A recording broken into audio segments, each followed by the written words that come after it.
Bien, bonjour à tous. C'est un grand plaisir aujourd'hui pour nous de vous accueillir et d'accueillir surtout le professeur Zohair Boukhaldon,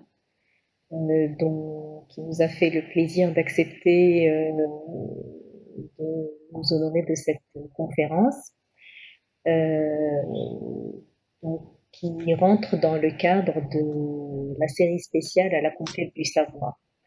Alors, avant de donner la parole à Zohair, avant de présenter Zohair et avant de donner la parole à Zohair, je vais vous retracer un petit peu en 5 minutes qu'est-ce que At-Tariq Foundation et dans quel cadre ces conférences sont organisées.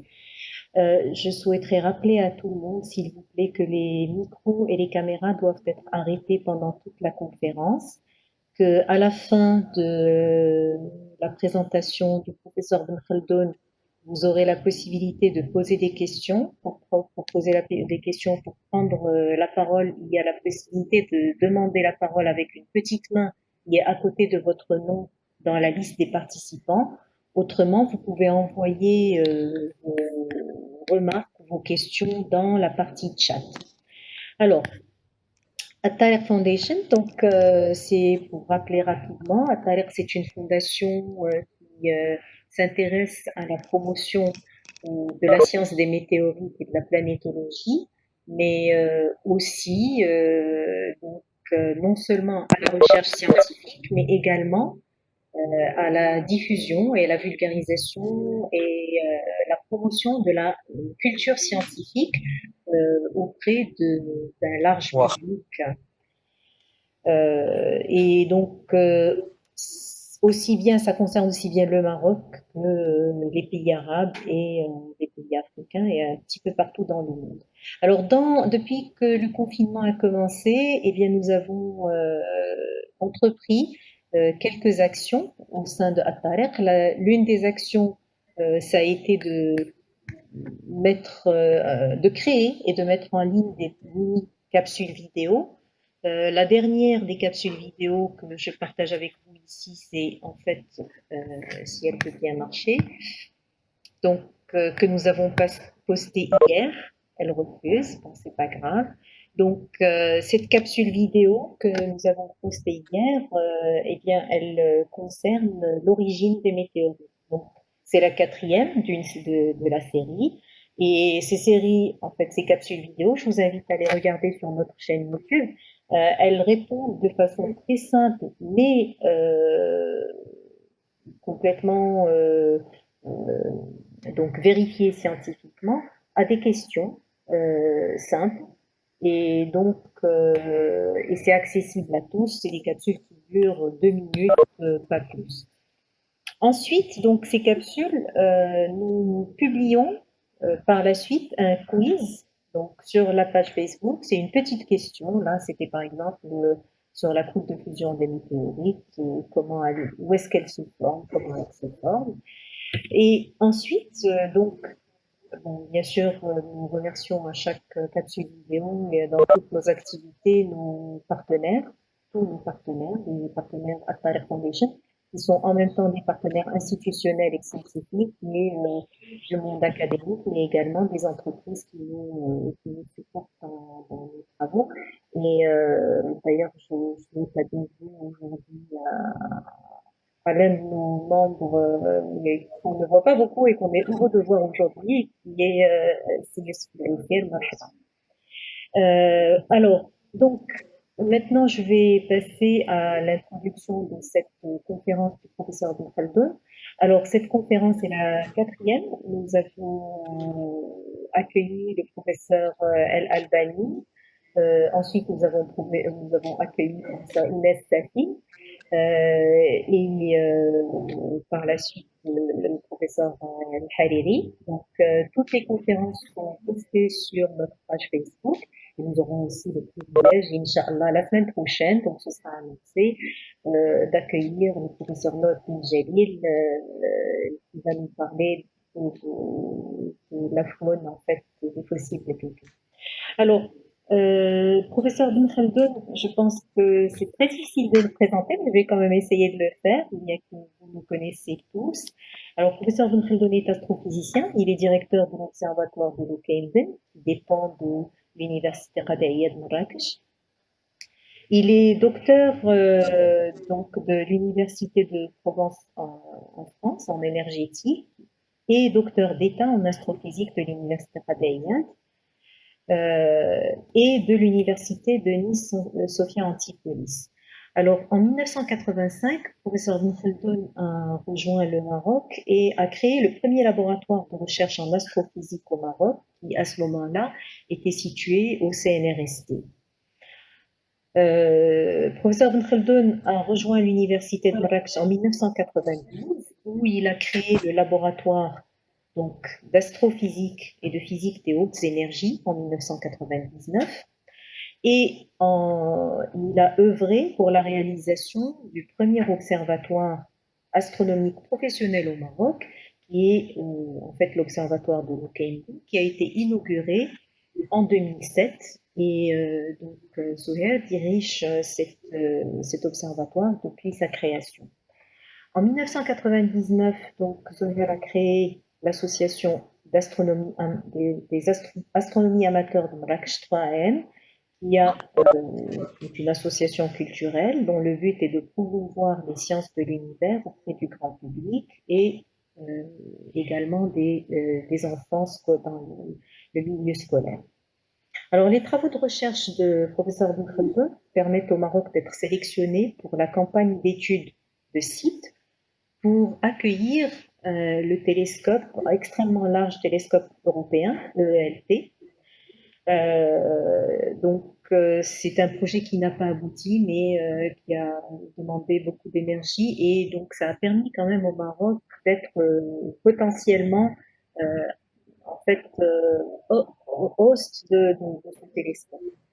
Alors, avec les chercheurs de l'observatoire de l'UKMD, professeur Ibn Khaldoun a participé à plusieurs découvertes de premier plan en astronomie, et dont l'une des plus importantes, c'est le système d'exoplanètes TRAPPIST 1, qui a été découvert en coopération avec la NASA et publié dans la revue Nature. Alors, Zoher est bien sûr auteur et co-auteur d'un très grand nombre de publications. Il a dirigé 13 thèses de doctorat. Et bien sûr, tout le monde sait l'implication du professeur Ibn dans le domaine de la promotion et de la diffusion de la culture scientifique. Pour toutes ces contributions, le nom de Ibn Khaldoun a été donné à un astéroïde donc depuis 2004. Et bien sûr, Zoher est extrêmement actif aussi dans le domaine scientifique, académique et donc associatif, puisqu'il est président du Comité national pour l'astronomie au Maroc, il est président de l'Association des astronomes du monde arabe, il est membre du Comité national donc, de l'IAU, il est président de la fondation Atlas Dark Sky et il est membre de plusieurs autres associations. Bien sûr, il est membre du comité scientifique de At-Tariq Foundation et donc c'est une personne qui soutient notre fondation de façon permanente. Donc, alors, ça c'est la présentation académique. Autrement, tout le monde sait et connaît l'apport du professeur Ibn Khaldoun pour l'image de la recherche scientifique marocaine. Nous sommes extrêmement fiers de cet apport et de cette image qui est donnée, dont, dont nous pouvons nous targuer avec les moyens que nous avons. C'est beaucoup de persévérance, beaucoup de volonté, beaucoup de rigueur. Et donc pour tout cela, Zoher, tu as toute notre estime et nous sommes heureux de t'accueillir aujourd'hui. Alors, j'ai demandé à Zouher de nous parler d'autre chose que des découvertes qu'ils ont au niveau de l'observatoire qui sont fabuleuses, magnifiques. Mais dans cette série de la conquête du savoir, euh, eh bien, j'ai demandé à Zouher de nous parler de Ibn al-Haytham parce que j'ai vu qu'il en avait parlé en 2015 à l'occasion de l'année de la lumière. Et je suis j'ai hâte de découvrir ce que Zoël va partager avec nous pendant cette conférence. Merci beaucoup et la parole est à toi, mon cher ami. Merci, chers collègues, merci, cher ami, et je suis très confus par la présentation que vous avez faite. Je vous en remercie beaucoup. Je tiens juste à dire que parmi tout ce que vous avez cité, tout est un travail collectif. Je n'ai participé à la fondation, effectivement, des laboratoires, mais avec plusieurs de mes collègues que j'évite de citer ici de peur d'en oublier, parce qu'ils sont nombreux. Et donc, je les remercie aussi pour tout ce qu'ils ont fait pour le développement qu'a connu l'astronomie au Maroc ces dernières années en particulier. Donc voilà, sans plus tarder, je vais essayer de vous parler de la thématique d'aujourd'hui. Alors, je sens que il va y en avoir beaucoup qui seront déçus, je suppose, puisque, à proprement dit, moi, je ne suis pas spécialiste de l'histoire des sciences. Donc, je vais effectivement parler un petit peu d'Ibn Haytham et de ses réalisations. C'est des choses qui sont de notoriété publique maintenant, que tout le monde connaît. Mais j'ai voulu justement le démarquer en reliant un peu les travaux d'Ibn Haytham à la science moderne, si on veut dire cela. Et pour cela, j'ai choisi un point commun. Le point commun, c'est effectivement la lumière et ce qu'on peut tirer comme information de la lumière. Et j'ai essayé de relier ceci à ce qui est connu en astrophysique, en cosmologie, paradoxe de l'information. Alors, je vais donc commencer d'abord par parler d'une paradoxe de l'information pour ceux qui ne le connaissent pas, en restant un petit peu très sommaire et très général. Vous avez tous, je suppose, entendu parler du trou noir. Beaucoup d'entre nous sont fascinés par donc, cet objet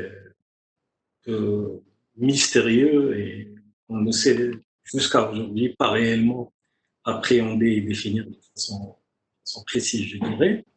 Mais toujours est-il que il y a un stade d'évolution des étoiles qui va vers la création d'un objet si dense dans un volume si petit que il crée en fait dans l'espace où il est un espace où l'information ne sort plus. Donc c'est un avaleur de lumière et donc tout ce qui passe à côté il n'émet pas de lumière, donc on ne peut pas le voir.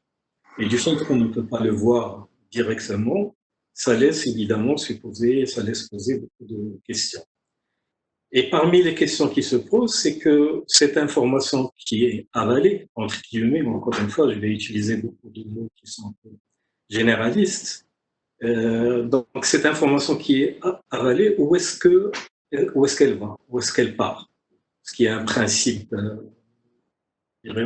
en science, sacro-saint, rien ne se perd, rien ne se crée, tout se transforme. Donc cette énergie-là, elle va bien quelque part. Et il y a cette énergie que nous appelons information, c'est de l'information. Et l'information ne se perd jamais. Elle peut se déformer. Comme vous le savez, l'information, quand elle passe d'une personne à une autre, déjà, elle commence à se déformer. Pour chaque chaque porteur ou chacun qui relate l'information va la relater de sa façon avec laquelle il l'aperçoit déjà, mais l'information est là. Donc elle se transforme, elle peut prendre plusieurs formes, mais elle doit exister quelque part. Alors évidemment, pour expliquer cela, il y a le savant que vous connaissez bien, Stephen Hawking, qui, dès 1976, a postulé donc que cette information, qu'on peut arriver à trouver une explication pour retrouver cette information-là en mariant la mécanique quantique. Pardon, excuse-moi de t'interrompre, Zoé, mais tu ne partages pas ton écran. C'est normal? Ah bon? Oui. Non, depuis tout à l'heure, vous ne voyez rien alors. Pardon, je vais le refaire. Ah, j'ai oublié de le faire en fait. Et je vais en profiter pour demander si tout le monde t'entend bien, parce qu'il y a professeur Nordine Jalil qui ne t'entend pas et je ne sais pas pourquoi. Moi, je t'entends bien. Est-ce que les autres entendent? Oui, c'est bien. Moi, j'entends. C'est bien. Oui, très bien. Ok, bon, ben donc je vais envoyer un message à Nordine pour lui dire que. Ok, merci beaucoup. Là, c'est bon, vous voyez? Oui, il faut que tu te mettes en plein écran, s'il te plaît. Merci. Je suis en plein écran. C'est bon, c'était juste le temps de réaction. Merci beaucoup, Zoël. Excuse l'interruption, merci. Désolé, c'est moi qui avais oublié de partager l'écran. Voilà, donc je disais que Stephen Hawking a postulé dès 1976. Évidemment, il y a eu beaucoup de travaux depuis. Et c'est surtout en 2015 qu'il a publié une note très succincte sur faisant le parallélisme d'ailleurs entre les cas chaotiques de la prévision météorologique. On peut prévoir à quelques jours l'état de la météo, mais c'est tellement imprévisible, entre guillemets, c'est tellement chaotique que ça peut changer et qu'on n'est pas encore arrivé à une science déterministe pour pouvoir dire avec certitude le temps qu'il va faire. Et donc, il y a des fluctuations, si vous voulez. Et donc, il a relié cette image à la fluctuation quantique qu'il y a au bord des trous noirs et dans lesquels cette information se retrouve quelque part. Donc, voilà la liaison que je voulais faire. Alors, on parle de trous noirs et là, vous avez une des images plus récentes et les plus intéressantes, à mon sens, d'un trou noir, parce que c'est un trou noir qui est visible à l'œil nu. Alors, je vois tout de suite qu'il y a beaucoup de personnes qui vont sauter au plafond. Déjà, je viens de dire qu'un trou noir, on ne peut pas le voir parce qu'il n'émet pas d'information, il n'émet pas de lumière. Et là, je dis que c'est visible à l'œil nu. En fait, évidemment, on observe le trou noir par le mouvement des objets qui sont autour. Et là, vous voyez ce qui est en rouge, ça serait l'horizon du trou noir. Et ce qui est en bleu, on a dessiné deux des étoiles, qui sont une relativement proche et l'autre relativement loin, qui gravitent en fait autour de ce trou noir et qui finiront par tomber dedans par attraction gravitationnelle. Et donc, ce qu'on voit évidemment, c'est le mouvement de ces étoiles et on en déduit la présence d'un trou noir. Alors, ce qu'il y a de particulier, c'est que c'est ce trou noir qui s'appelle HR6819 et se trouve dans notre Voie lactée. Et donc, comme je le disais tout à l'heure, avec évidemment un œil bien exercé, en connaissant bien l'endroit où il se trouve, on peut voir ces étoiles-là. Alors, grâce à la lumière, on peut évidemment remonter le temps et on peut aller très loin. Et je montre ici aussi une image, la plus loin des galaxies qu'on connaît à ce jour, et qui a eu lieu quelques 150 millions d'années après le Big Bang, c'est-à-dire à peu près 5% la durée de l'univers depuis le Big Bang. Et donc voilà, avec la technologie, on arrive à très loin. Mais ça veut dire qu'à peine 250 millions d'années après le Big Bang, il s'est formé les premières structures et les premières galaxies dans l'univers. Et c'est quand on va un peu plus loin vers le Big Bang que les choses commencent à se compliquer et qu'on aura besoin de ce mariage entre la cosmologie et la mécanique quantique. Alors, pour revenir à l'Illuminator, je me permets de présenter ce petit film très intéressant. أنا الجزري مهندس ومخترع بارع. ظننتك قلت إنها العصور المظلمة، لكنها لا تبدو مظلمة. لأن ذلك يعتمد على المنظور الذي تأخذه يا صديقي. طبعا هناك أجزاء من العالم لم تكن مظلمة أبدا، ففي حضارة امتدت من إسبانيا إلى الصين ضياء العلم والاكتشاف أشرق على كل شيء. أية حضارة؟ الحضارة الإسلامية يا صديقي، فيها طور علماء من ديانات مختلفة بعض أهم الاكتشافات التي عرفها الإنسان حينها، اكتشافات مبنية على علم من سبقه، لكنها مرتبطة بعالمك الحديث أكثر مما تتخيل. مثل ماذا؟ كل ما تتصور. لابد أن أصور هذا. كنت أعلم أنها فكرة جيدة. من تكون؟ اسمحوا لي أن أعرفكم بابن الهيثم، عالم فذ أفكاره إلى اختراع الكاميرا. أنت اخترعت الكاميرا؟ أنا من وضع أسس الكاميرات الحديثة بتفسيري لكيفية عمل أعين. لقد وجدت طريقة لإسقاط صورة على سطح آخر من خلال ثقب في غرفة مظلمة، سميت بعدها القمرة المظلمة. فكروا في كل الأشياء التي تطورت من هذا الاكتشاف. الكاميرا، السينما، كلها تعمل بنفس المبدأ.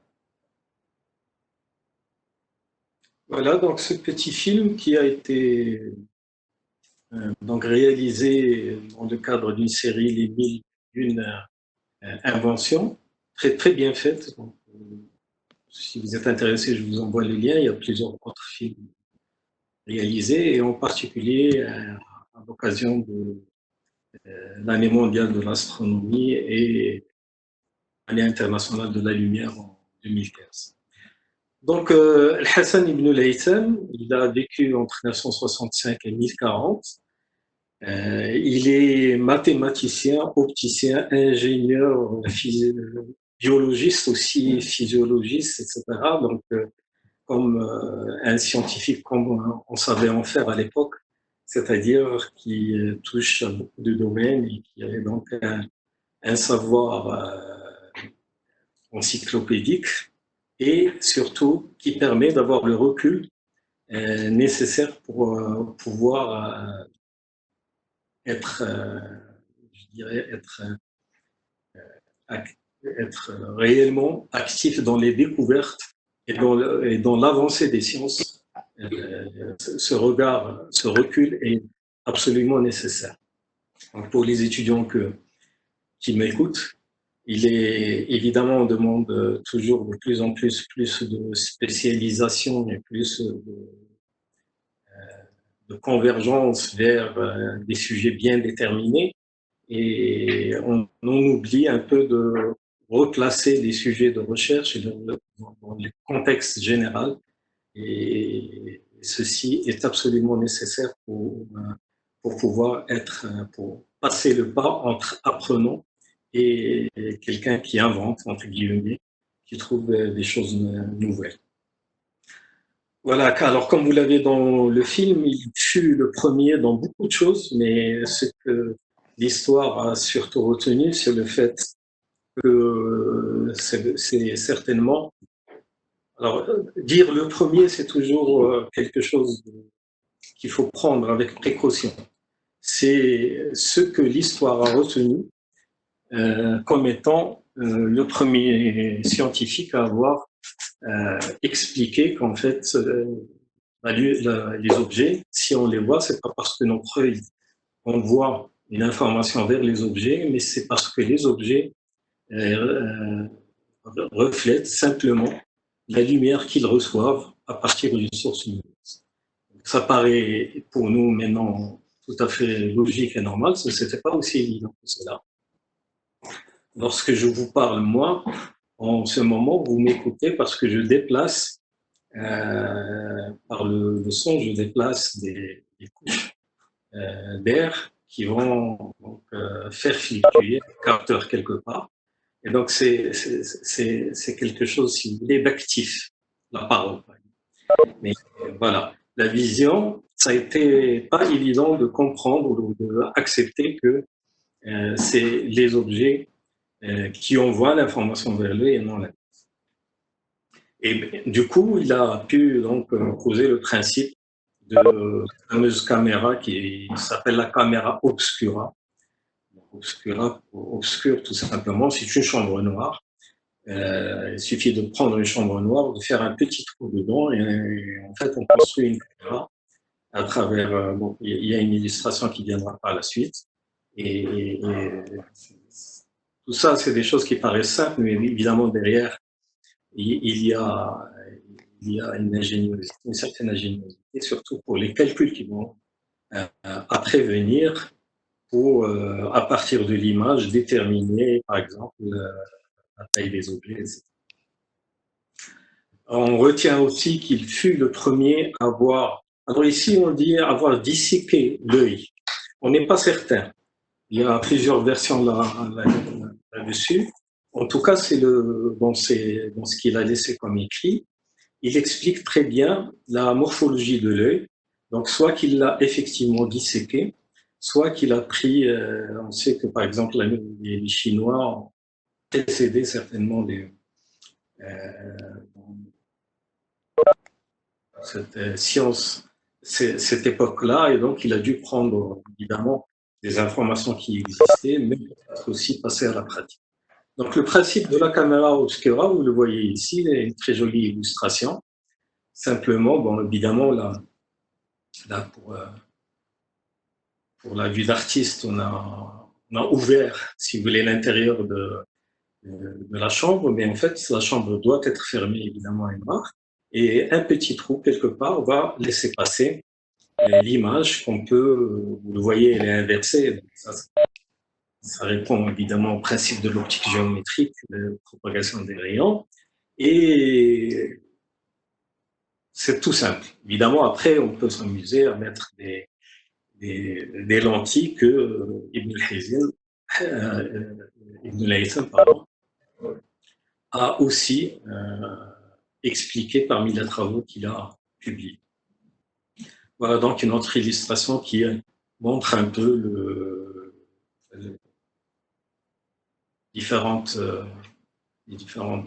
les différents axes et les principales découvertes, entre guillemets, les principaux travaux de Ibn al-Haytham, donc la caméra obscura, la dispersion de la lumière, j'y reviendrai, et la vision de façon générale. Voilà, il a publié donc Kitab al-Manadir, où, entre autres, il a montré la quatrième dimension pour expliquer des équations de propagation de la lumière. Et d'ailleurs, c'est connu sous le nom d'équation d'Ibn al-Haytham.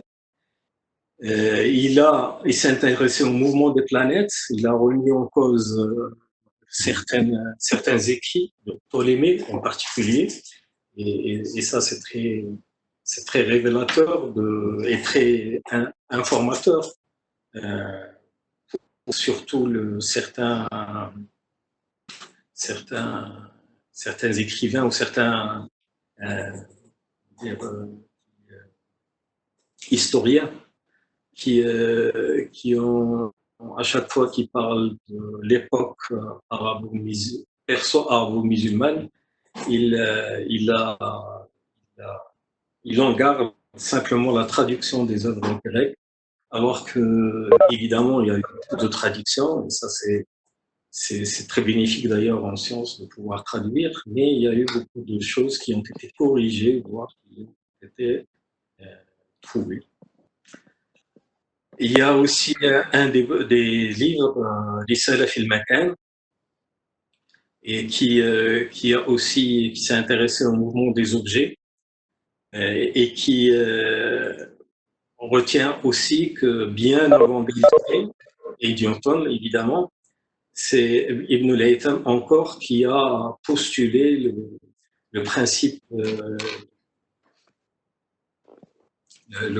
de mouvement, le principe d'inertie, ce qui est connu sous le nom de principe d'inertie, c'est-à-dire un objet qui a à un certain moment une certaine vitesse, un certain mouvement, il va le garder tout le temps si évidemment il n'y a pas d'intervention de force extérieure. Donc c'est le principe d'inertie qui s'est transformé en loi de Newton, au premier principe de Newton par la suite, 700 ans après. Donc voilà, il a développé son esprit, comme j'ai dit tout à l'heure, large, son métier d'ingénieur au départ aussi lui a permis de connecter l'algèbre avec l'ingénierie d'une façon générale. Il a, parmi les choses qu'il a aussi montré, c'est comment calculer les 100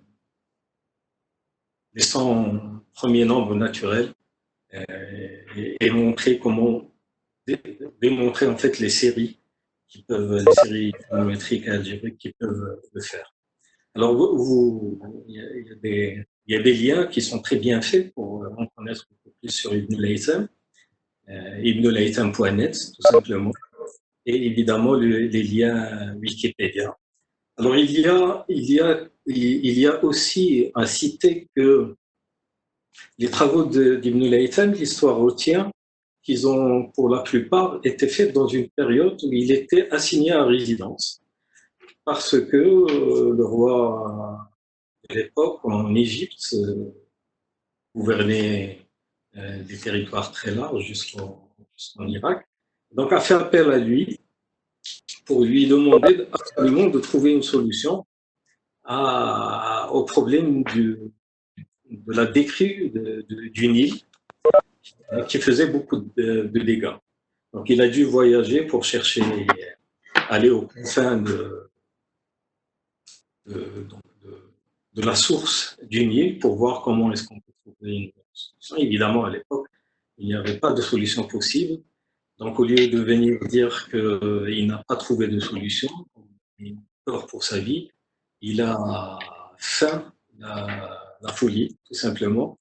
Et donc, il s'est fait interner, entre guillemets, en résidence surveillée. Et c'est là où il a produit beaucoup de choses.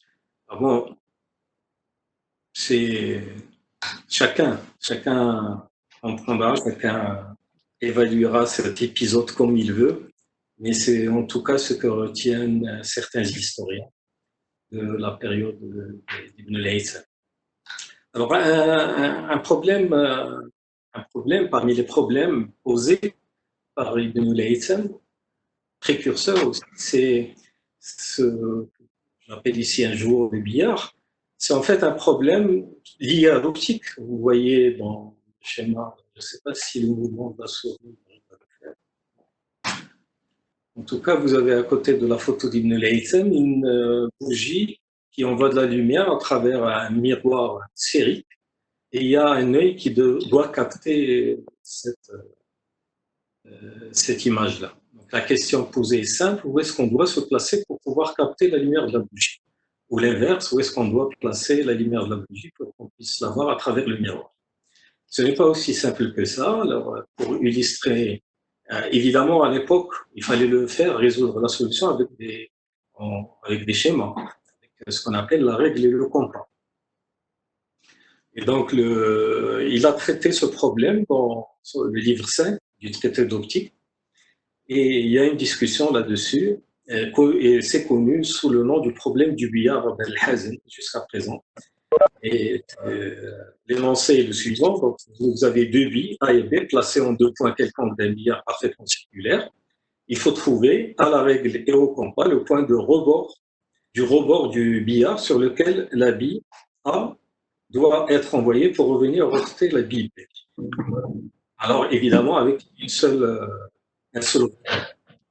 c'est un problème équivalent à l'image de la bougie qu'on désire voir à travers un miroir. Alors donc les joueurs de billard vont beaucoup s'amuser, ils vont certainement faire beaucoup d'essais, ils vont réussir, probablement, ou pas.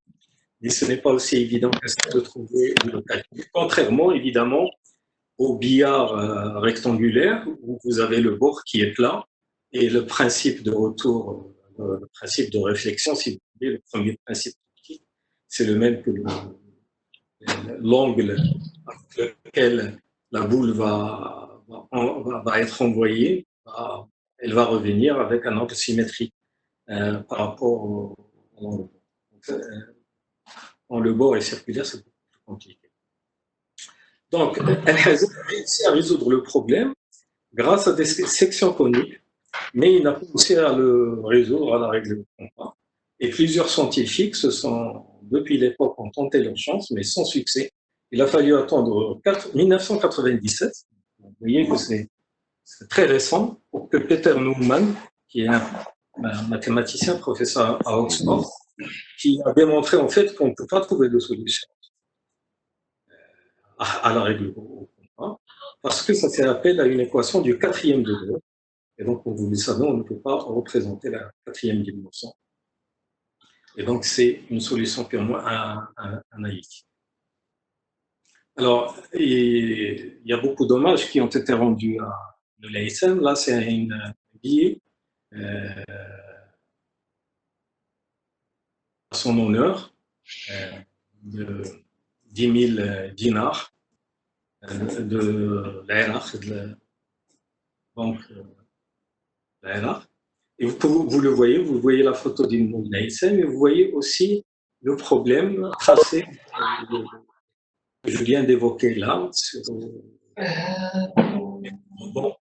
sur une surface circulaire. Donc, ça fait partie des choses les plus intéressantes. Alors là, ici, c'est la célèbre scénographia des Vélus, et vous voyez que pour illustrer la couverture, on a mis ici Ibn Haytham avec Galilée. Donc c'est déjà vous dire que le fait de comparer Ibn Haytham à Galilée, c'est quand même c'est un Polonais un auteur polonais qui a voulu une image en 1647. Et si vous regardez bien, sous Galilée, dans le socle, vous voyez l'œil. Ben, l'œil, parce que ça explique un peu le génie observationnel. Grâce à sa lunette, Galilée a pu observer, donc sa notoriété vient essentiellement de là, d'avoir pu observer, et donc à partir de l'observation, évidemment, découvrir beaucoup de choses. Et sous Ibn Haytham, on a mis le cerveau. Donc c'est son cerveau qui est exceptionnel et qui a pu découvrir des normes, qui a été précurseur. Alors là, c'est la couverture de Kitab al-Manadir, ou Book of Optics, d'Ibn Haytham, et qui est... Alors là, j'ouvre une petite parenthèse pour dire que en plus de son génie, entre guillemets, Ibn Haytham était quelqu'un qui notait ce qu'il faisait et qui donc avait écrit et qui a laissé derrière lui une littérature très intéressante, très importante. Donc c'est pour souligner encore une fois l'importance de la publication en sciences.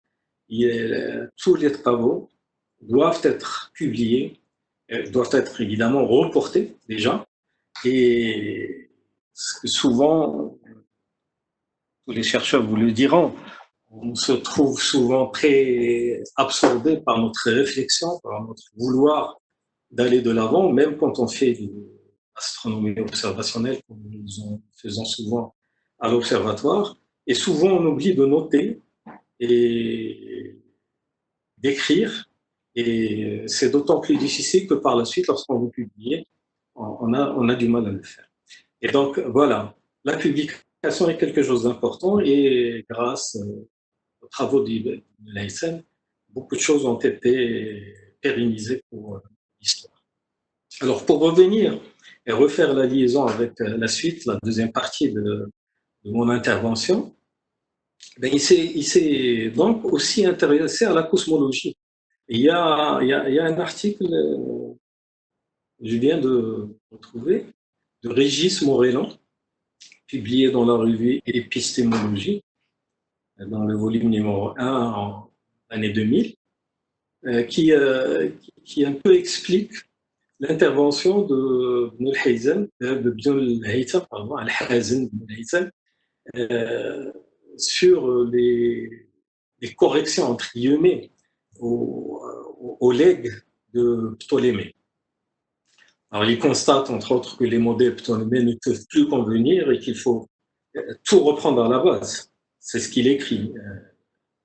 Alors, quand j'ai lu quelques passages, alors il prend évidemment il rend hommage comme cela se doit à Ptolémée pour tout ce qu'il a fait, mais en même temps, il dit que bon, il y a beaucoup de choses qui sont fausses carrément, qu'il faut reprendre, et que ça n'a pas, et qui, plus que fausses, parce qu'on peut évidemment se tromper, mais contradictoires. Dans le fameux Almageste de Ptolémée, il y a des passages qui sont dans le même livre qui sont contradictoires. Donc il a relevé tout ceci, et surtout dans la vision, donc la vision du monde, ce qu'on appelle maintenant dans la science moderne la cosmologie. Voilà, il disait entre autres qu'il y a une incompatibilité entre une astronomie de type mathématique, qui vise à rendre compte le plus exactement possible du mouvement des astres, c'est ce qu'a essayé de faire Ptolémée, et une astronomie de type physique, qui cherche à intégrer les divers mouvements célestes dans des corps concrets. Vous voyez les prémices, déjà, moi je vois ici, je ne sais pas si vous le voyez, mais moi je vois déjà les prémices des principes cosmologiques actuels où on relie le mouvement des astres à la géométrie de l'espace. Donc, bon, évidemment, à l'époque, on n'était pas assez avancé maintenant pour pouvoir en parler, mais c'est déjà les prémices de ceci. Alors, je vais passer sur une deuxième partie qui était effectivement, comme le professeur Hesnal a souligné tout à l'heure, c'est une conférence que j'ai reprise, que j'avais déjà faite en 2015, à l'occasion de l'année internationale de la lumière. Et donc, c'était une conférence grand public. J'avais un peu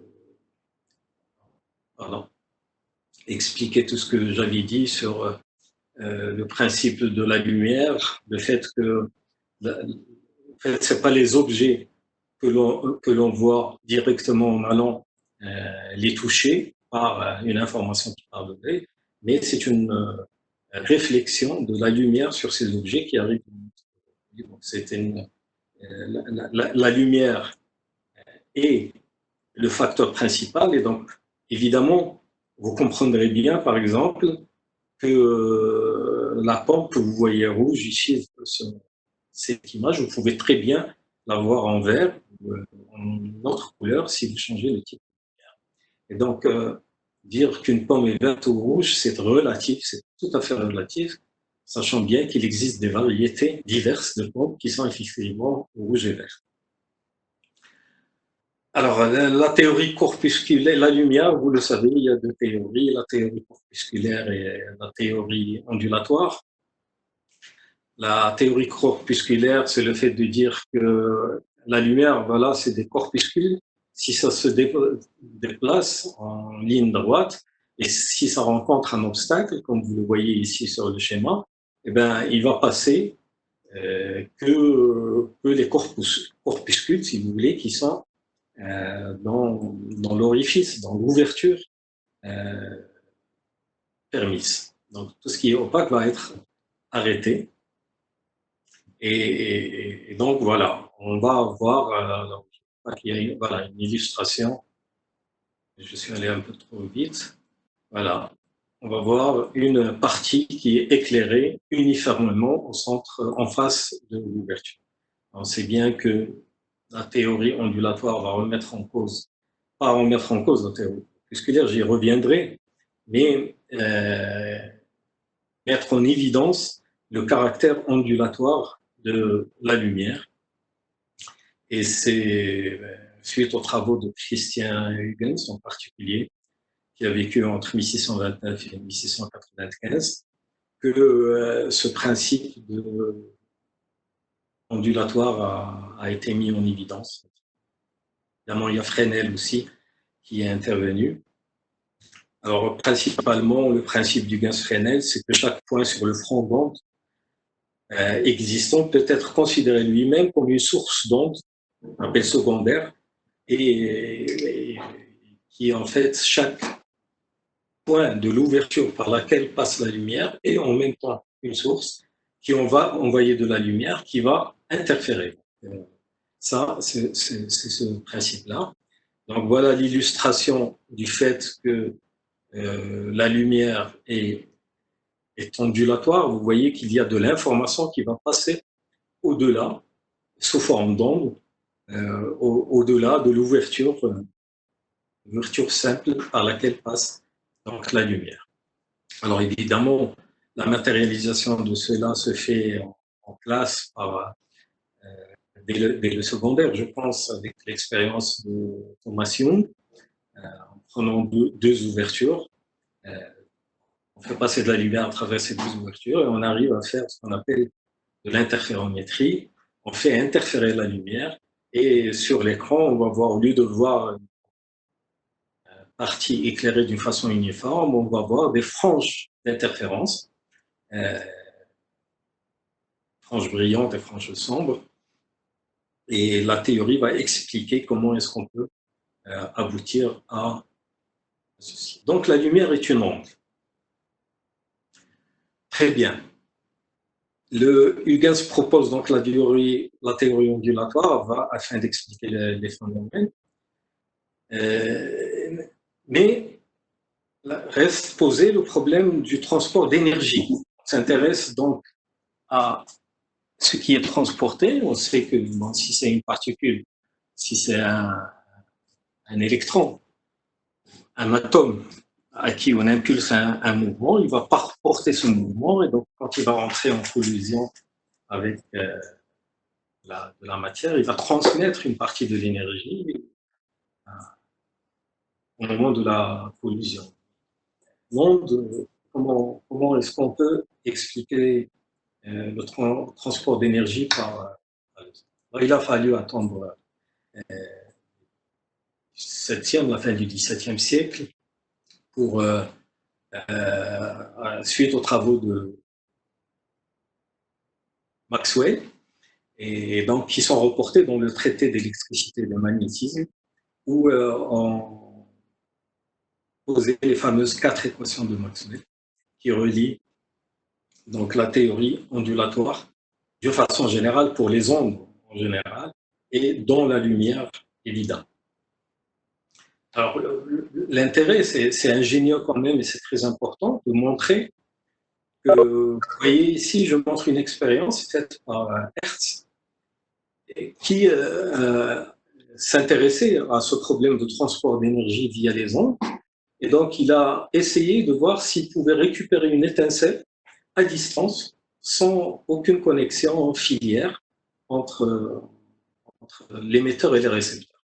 Donc là, vous voyez sur la table une bobine avec un accumulateur pour alimenter la bobine. On crée une étincelle, on se place à distance et avec une spire en cuivre, on essaie de rapprocher les bords, comme vous voyez sur le schéma, et à un certain moment, avec une certaine distance évidemment, et on arrive à retrouver l'étincelle. Ça, c'est vraiment une première. C'est l'ancêtre je dirais, du Wi-Fi aussi. Comment est-ce qu'à distance, on peut envoyer de l'information? Évidemment, la bobine a été après développée et très utilisée dans plusieurs applications. Vous voyez le type de Frank Hertz qui a fait son temps, qui a révolutionné en son époque tout ce qui est la radio, télévision et autres instruments de communication. Et donc, le principe est simple. J'écrirai quelques équations, mais très simples. Il faut savoir que bon, on peut relier évidemment la fréquence de l'onde à ce qu'on appelle sa longueur d'onde par une équation très simple. C'est le rapport de la vitesse de la lumière à la longueur d'onde. Et on a trouvé la fréquence. Et donc ensuite, quelques ordres de grandeur. Vous savez que lorsqu'on utilise, par exemple, on vous dit que la lumière est une longueur d'onde de 600 nanomètres, 0,6 microns. Alors, relier ça à l'épaisseur d'un cheveu qui fait 100 microns. Vous voyez le point rouge là, ça représente la longueur d'onde optique de 0,6 microns. Donc ça, c'est juste pour se fixer un peu les ordres de grandeur. C'est 160 fois plus petit que le diamètre d'un cheveu. Lorsque vous voyez un lampadaire, les lampadaires de sodium par exemple, qui sont utilisés souvent encore malheureusement pour l'éclairage public, elle dégage une lumière jaunâtre avec la longueur d'onde de 580 km. Donc, après, alors, il y a une interférence destructive. Si je pense qu'il y a quelqu'un qui a son micro ouvert. Allô? Vous m'entendez? Oui, on t'entend très bien. Je ne sais pas qui est... Donc voilà, donc je continue. Donc si on revient à la fréquence, comme je l'ai dit tout à l'heure, le rapport de la vitesse de la lumière sur la longueur d'onde, donc on trouve un ordre de grandeur de 5 fois 10 puissance 14 Hertz. Hertz, c'est simplement l'inverse de la seconde, si vous voulez. C'est en combien de volts, combien de cycles par seconde est-ce qu'on a le phénomène. Alors, le spectre de radiation électromagnétique, il est très large. Je passe très rapidement. Vous savez qu'il y a des ondes radio, micro-ondes, infrarouges, visibles, ultraviolets, rayons X et rayons gamma. Ben, pratiquement en astronomie, on exploite tout ce spectre-là. Et évidemment, chaque longueur d'onde utilisée va correspondre à une couleur, va correspondre à une énergie, et donc va être un véhicule d'information pour les astrophysiciens, mais pas seulement, évidemment, pour analyser les phénomènes.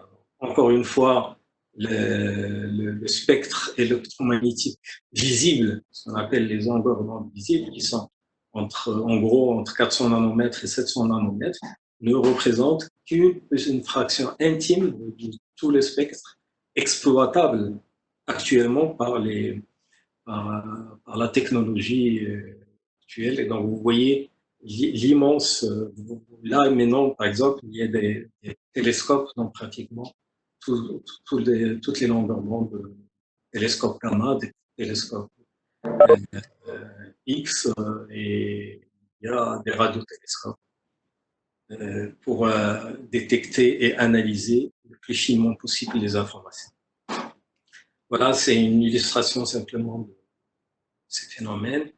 Alors, évidemment, on ne peut pas parler pas aller plus loin, si vous voulez, sans parler d'un phénomène important qui est l'effet photoélectrique. Je parlais des ondes, donc quelque chose, entre guillemets, d'immatériel, qui va transporter de l'information d'un endroit à un autre, constitué on va y revenir. Qu'est-ce qui permet ceci, en gros? Donc voilà, on éclaire une plaque photoélectrique, en l'éclairant, on arrive à créer du courant électrique. Donc, la question se pose, comment est-ce que cela est-il possible? C'est en fait l'interaction d'un quantum d'énergie, ici représenté sous la forme h nu. Faites pas trop de soucis là-dessus. Ce que je veux simplement dire, c'est que la lumière, par l'expérience photoélectrique, on a pu montrer qu'elle est constituée, composée de quanta de lumière dont l'énergie est proportionnelle à h fois cette fréquence. H est la constante de Planck. La lumière est un rayonnement électromagnétique, donc associé à des points singuliers, comme la présence de champs électrostatiques dans la théorie de l'électron. Là, c'est une citation de Gilbert Lewis en 1926, et où il dit « Je prends la liberté de vous proposer pour ce nouvel atome », alors il l'appelle atome parce que l'atome, c'était la plus petite constituant de la matière de l'époque, donc cet atome hypothétique qui n'est pas clair, mais joue un rôle essentiel dans tous les processus de rayonnement, et il l'appelle photon. Voilà. Et photon parce que ça vient de la lumière. C'est donc une vie heuristique concernant la production et la transformation de la lumière faite par Einstein déjà en 1900. Donc voilà, le mot est prononcé, le photon. C'est une radiation électromagnétique possédant donc une longueur d'onde. On vient de matérialiser ceci par l'effet photoélectrique. La fréquence est reliée à l'énergie du photon par des équations simples, E égale h nu ou hc sur lambda. Et les mots d'ombre, vous pouvez oublier ces histoires de spin, on ne va pas rentrer dedans. Et ce que vous pouvez donc conclure assez facilement, c'est que l'énergie totale, ça va être proportionnel n fois, n étant le nombre de photons que nous avons, fois ce quanta h nu. Et donc, on peut faire un petit calcul, une onde, par exemple, de photons dans la région visible qui est entre le jaune et le rouge, en gros, du spectre, a une énergie de 195 joules par mole. Si on veut calculer la longueur d'onde de la lumière correspondante, on va trouver qu'à partir de l'énergie, donc qui est égale à 3,24 puissance moins 19 joules, on peut trouver la longueur d'onde correspondante et qui est de 6,14 10 puissance moins 7. C'est des équations qui sont relativement pas compliquées, mais c'est juste pour vous dire que on arrive à faire une liaison entre l'énergie et la longueur d'onde, et donc c'est ceci qui nous permet de faire beaucoup d'analyses en astrophysique. Mais non, comment le photon, les ondes n'ont pas de masse. Donc, les ondes électromagnétiques sont constituées de photons, c'est des particules, entre guillemets encore, j'utilise le mot particule, sans masse. Mais juste, il ne faut pas oublier que c'est des particules relativistes. Et comme vous le savez, on a mis en évidence l'équivalence masse-énergie. Donc, en fait, on peut peser entre le photon en déterminant sa masse équivalente à partir de son énergie. Donc, la masse d'un photon, c'est simplement H sur lambda, que divise C, ou HC sur lambda sur C carré. Et donc, on peut peser en fait un photon. Et donc, c'est quelque chose, on peut dire, de corpusculaire, n'est-ce pas? Alors, il l'a découvert grâce aux ondes, grâce aux théories ondulatoires, et c'est quand même corpusculaire, sauf qu'il se pose le problème de savoir le localiser. Où est-ce qu'il se trouve? Est-ce qu'on peut arriver à suivre un photon? Là, par exemple, il y a de la lumière qui traverse une source, et S0, on fait la fameuse expérience des trous de Young, et on a le phénomène d'interférence, et sur l'écran, vous voyez des franges d'interférence. Alors, est-ce que vous êtes capable de dire, et de suivre, de dire le photon qui a été émis par la source S0, où est-ce qu'il se trouve ici dans cette figure? Problème de localisation. Et là aussi, la durée de vie du photon, c'est une question qui peut se poser. Est-ce qu'il a une durée de vie comme certains composants de la matière? Alors évidemment, relié à la vitesse de la lumière, donc sa durée de vie est infinie. C'est des particules particulières. L'état du photon est défini par son moment, son énergie, sa polarisation et son spin. Et la position et le temps, durée des photons ne sont pas bien définis. Donc ça c'est qui est retenu à l'époque donc de l'avancée de la science. Alors tellement que regardez ce que cite Richard Feynman, il dit que personne ne sait et il est préférable de ne pas y penser. À force d'y penser, on devient un peu fou pour dire comment est-ce qu'on peut relier toutes ces histoires. Einstein aussi, à son époque, a fait une citation célèbre. Alors en anglais, cette citation, this every time Dick and Harry thinks he knows what photon is, but he is wrong. C'est une expression connue en anglais qui veut dire que tout le monde prétend savoir alors que personne ne sait.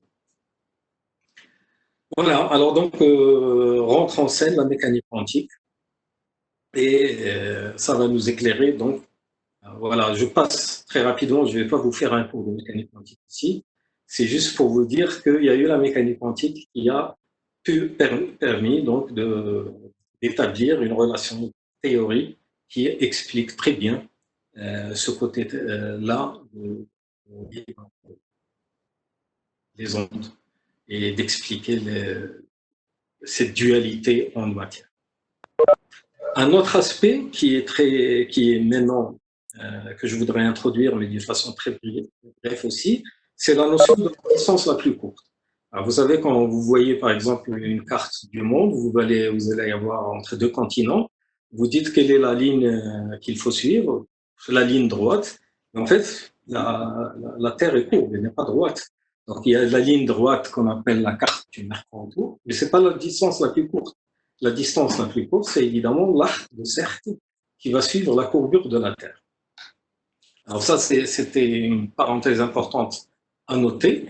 Et aussi, un fait important à noter qui a fait beaucoup progresser la science, la relativité générale en particulier, c'est le fait d'avoir pu mettre en évidence le photon et la déviation surtout de la lumière au passage, au voisinage d'une masse. Vous voyez que vous savez que selon la théorie de Newton, une masse en mouvement reste en mouvement. La théorie principe d'inertie de Galilée, je dirais même Ibn Layton, donc un particule qui est en mouvement va garder son mouvement rectiligne, sauf si il y a une masse à côté qui va user d'un pouvoir attractif et donc dévier cette masse-là. Le photon, s'il n'a pas de masse, normalement, il ne doit pas être dévié par lui. Or, là, la démonstration a été faite. Évidemment, la théorie l'a expliqué, la théorie de la relativité générale, comme je viens de le dire, mais même expérimentalement, lors d'une éclipse, on peut voir la déviation, la position des étoiles change dans le ciel lors d'une éclipse. Ben, ce n'est pas en fait la position qui change, évidemment, c'est l'inclinaison, l'incurvation des rayons de lumière qui va changer au passage, au voisinage du Soleil. Donc voilà, donc le Soleil va dévier de la lumière qui passe en son voisinage et ça a été mis en évidence par Eddington en particulier en 1919. Les équations, là aussi, ne sont pas très compliquées, je vais dire, dans leur application pour calculer cet angle de déviation, l'équation est simple. Évidemment, il y a derrière le développement de la théorie de la relativité générale. Voilà. Alors, tout ceci nous amène en fait à dire à cette histoire de, en fait, comme la théorie de la relativité générale postule, le démontre, c'est en fait pas une action à proprement dit de la matière. La matière, quand elle est quelque part, va déformer le voisinage où elle est, elle va déformer l'espace-temps. Et toutes les particules, là encore j'utilise les guillemets, qui vont passer au voisinage vont être obligées de choisir en fait la distance la plus courte. Et la distance la plus courte, c'est évidemment la distance qui va être tangentielle à cette surface. Donc cette surface déformée par la masse. Voilà. Alors, on revient aux trous noirs. Donc les trous noirs vont quelque part, évidemment, des êtres hautement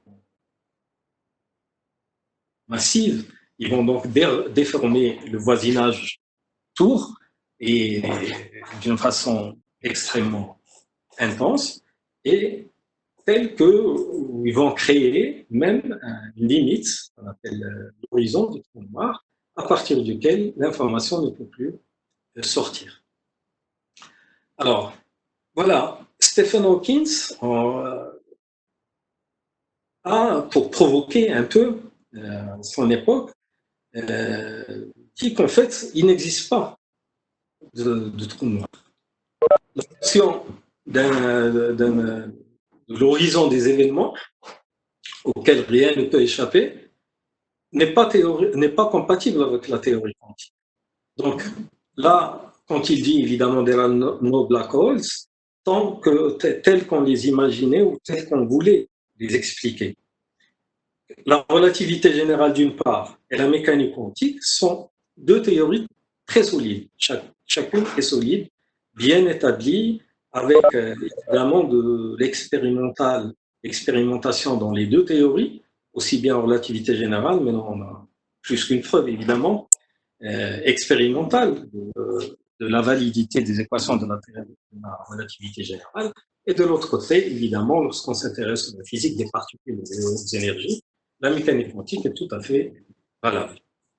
Il est le défi est donc de marier en fait ces deux théories. Il est impossible d'échapper à un trou noir selon le concept classique, mais la théorie quantique, elle permet à l'énergie et donc à l'information de s'échapper. Vous comprenez maintenant pourquoi je vous ai raconté des histoires sur l'histoire de la localisation du photon. Où est-ce qu'il est ce photon-là? Est-ce qu'on peut réellement le suivre? Voilà. Et si la question qui a trotté à un certain moment dans l'esprit de Newton, vous voyez cette illustration en voyant en même temps la pomme tomber d'un pommier et la Terre, la Lune plutôt qui orbite autour de la Terre, et il se pose la question, ça ne peut être que la même force, les mêmes lois. Et donc c'est à partir de cette réflexion que, encore une fois, la légende a retenu qu'il a établi ces fameux principes gravitationnels. Et donc, c'est ce vouloir d'unifier tout ce qui se passe en fait dans l'univers. Tout ce qui se passe doit avoir une raison unique quelque part. Et donc, les diverses théories que l'homme a inventées sont très parcellaires, sont très particulières. Donc, on essaie évidemment de trouver une solution le plus vite possible et le plus rapidement possible, sans penser à théoriser ou à passer beaucoup de temps à trouver une théorie cohérente qui se tient bien, etc. Ça me fait penser maintenant à ces histoires de Covid actuellement. On veut trouver très rapidement un vaccin parce qu'on n'a pas fait assez de recherches fondamentales avant pour pouvoir prévoir ce genre de problème. Et donc, voilà. Donc, la question, c'est évidemment, encore une fois, tous les scientifiques vont se précipiter, ils vont aller dans leurs éprouvettes, ils vont mélanger des substances pour essayer de trouver, peut-être tant mieux, le vaccin le plus rapidement possible, mais il aurait été plus malin de faire des études poussées théoriquement sur le génome, sur la génétique, pour s'armer à l'avance. Voilà, excusez-moi de cette petite intrusion dans l'actualité de cette pandémie. Voilà, donc la clé, c'est la grande unification. On doit unifier. Et Maxwell a été le premier à effectuer l'unification des phénomènes magnétiques et électriques avec la théorie de l'électromagnétisme. Ensuite, la mécanique quantique et le développement de la version quantique de l'électromagnétisme, et plus précisément ce qu'on appelle la théorie quantique des champs ou encore l'électrodynamique quantique, a permis une autre unification au sein de la théorie qu'on appelle la théorie d'unification électrofaible. Ensuite, la découverte de la chromodynamique quantique qui explique en particulier la structure du noyau atomique en termes de quarks. Donc, vous savez qu'on arrive à casser le noyau et qu'on arrive à déterminer les quarks. On cherche, évidemment, grâce aux accélérateurs de particules, à remonter assez en énergie pour pouvoir les disséquer, les trouver les énergies. Et vous savez évidemment que ces modèles, le modèle principal qui régit ceci, c'est ce qu'on appelle le modèle standard qui va réussir à incorporer en fait les trois interactions d'une théorie unifiée qui est basée sur ce qu'on appelle le groupe de symétrie de jauge S3, U2 et U1. Voilà. Donc on arrive en fait à rassembler dans une seule théorie qui se tient, 3 forces. Il reste la 4e que pose toujours problème. Alors, c'est pas de force d'avoir essayé. Il y a beaucoup de recherches là-dessus, on essaye. Il y a ce qu'on appelle la superforce, la théorie du tout. Alors, entre guillemets, certains l'appellent la théorie du n'importe quoi, parce qu'on n'arrive pas réellement à bien l'expliquer au commun des mortels. Donc, c'est le nom de théorie physique qui est susceptible de décrire de manière cohérente et unifiée l'ensemble des interactions fondamentales. Une telle théorie n'a pas été découverte à l'heure actuelle, principalement en raison de l'impossibilité de trouver une description de la gravitation qui soit compatible avec la mécanique quantique, qui est le cadre théorique utilisé pour la description des 3 autres interactions. Donc, l'interaction théorique des 4 forces fondamentales régissant la physique de son ensemble va aussi, on l'appelle superforce. Alors, on met en scène plusieurs théories. Alors, il y a la gravité quantique formulée en termes des supercordes. Il y a de dire que la quantité maximum d'informations contenues dans un volume d'espace ne peut pas être plus importante que celle qui est emmagasinée à la surface du volume, ou une quantité élémentaire, ou encore, terme informatique, qu'on appelle bits d'information, qui occupe un quart de la surface dite de Planck. Alors, pour en savoir plus, il y a un très bel article, déjà lu en 2009, l'univers est un hologramme, que je vous encourage à... C'est un article d'une revue non spécialisée, la recherche.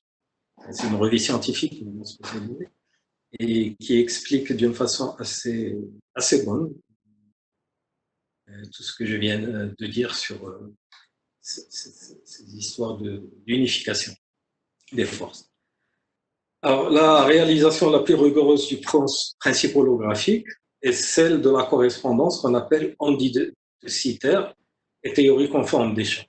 Alors, on ne peut pas aller plus loin, évidemment, on ne peut pas rentrer plus en détail si on n'a pas les bases théoriques. Il faut savoir juste qu'au sein du laboratoire de physique des hautes énergies astrophysiques de l'Université Qadr-e il se trouve qu'il y a les compétences, qu'il y a en fait les spécialités, les 2 spécialités, astrophysique et physique des hautes énergies, qui cohabitent très bien ensemble, qui peut-être n'interagissent pas comme assez souvent et assez intensément comme je l'aurais voulu, moi, du côté scientifique, mais en tout cas, ces 2 spécialités existent et c'est une bonne chose, et qui sont rassemblées au sein d'une seule et même formation, qui est le master de physique des hautes énergies et de physique computationnelle, d'astrophysique et physique computationnelle.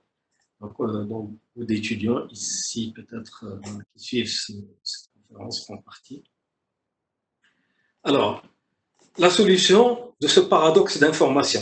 Encore une fois, en faisant, permettez-moi un petit récapitulatif, on est parti d'Ibn al-Haytham, de ces fameuses inventions, trouvailles sur la lumière, et on est arrivé, en analysant cette lumière, à analyser en fait notre univers et à essayer de comprendre une des énigmes posées à la science, et qui est celle des trous. Donc, selon Stephen Hawking, là où les recherches se font actuellement, c'est de ce qu'on appelle un hologramme bidimensionnel, et qu'en fait, l'information qui rentre dans le trou noir ne va pas aller au fond du trou noir, encore une fois maintenant. Pas très aisé de parler de ce que c'est que la définition du fond d'un trou noir, mais en tout cas, on sait très bien qu'il y a un horizon, et que la nouvelle idée de Hawking, c'est que les informations ne parviennent pas à l'intérieur du trou noir, mais elles sont codées en permanence dans un hologramme bidimensionnel à la surface de l'horizon des événements du trou noir, où, encore une fois, le champ entourant chaque trou noir représente un point dans non-retour. Voilà donc un schéma qui un peu explique ces histoires. J'ai survolé très rapidement et d'unification. Vous voyez que entre les différentes interactions, il y a maintenant des flèches qui vont partout des unes aux autres pour pouvoir relier les différentes l'unification des trois forces dont j'ai parlé. Il reste que pour relier la partie qui est en bleu, c'est-à-dire la théorie générale et l'application, il y a maintenant que la supersymétrie qui essaye donc d'aller plus profondément dans cette connaissance. Alors je terminerai par deux citations qui sont pour moi les mêmes. Une d'Ibn al-Haytham. إذا كانت معرفة الحقيقة هو هدف الباحث لا بد له من جعل نفسه عدو لكل ما يقرأ. Si l'apprentissage de la vérité est l'objectif du scientifique, alors il doit se faire l'ennemi de tout ce qu'il lit. Évidemment, vous comprenez que ce n'est pas le sens, ce n'est pas un sens péjoratif. C'est d'ailleurs moi ce que je dis souvent à mes étudiants. Tout ce que je vous dis est susceptible d'être faux. Donc, essayez de trouver l'erreur. Plus on suit, on lit, on reçoit, quel que soit l'ouvrage, quels que soient les écrits, plus on les lit avec un esprit critique, plus on va les comprendre, mieux on va les comprendre, et mieux on va s'accaparer des théories qui sont d'eux. Et une dernière citation de Stephen Hawking, la réalité n'existe pas en tant que concept indépendant de l'image ou de la théorie qui la représente. Donc lorsque vous entendez dire quelqu'un que je suis un savant, que je peux tout expliquer par une théorie, c'est en fait une représentation, une image de ce qu'il a pu collecter comme information. Et ce n'est pas réellement sa théorie ou son sens. Voilà. Alors, je vous remercie. Je pense qu'il y a des parties qui ont été un peu lourdes pour vous. Je m'en excuse pour certains. Mais je voulais absolument, évidemment, comme à l'époque, vous relier en même temps l'histoire d'Ibn al-Haytham aux théories modernes, aux réflexions modernes. Et j'ai pris l'exemple des trous noirs comme exemple qui fascine le public. Merci à vous et je suis prêt à aller aux questions si vous en avez. Merci infiniment, Zoher, pour ce magnifique voyage dans le temps et dans l'espace et dans la matière. Dans les états de la matière, c'est magnifique. Alors, est-ce qu'il y a des questions? Avez-vous des questions? Est-ce qu'il y a des interventions, des questions?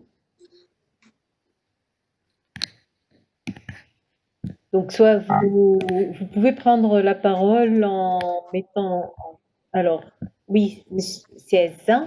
Donc, à toi la parole, c'est Adi. C'est bon, tu peux...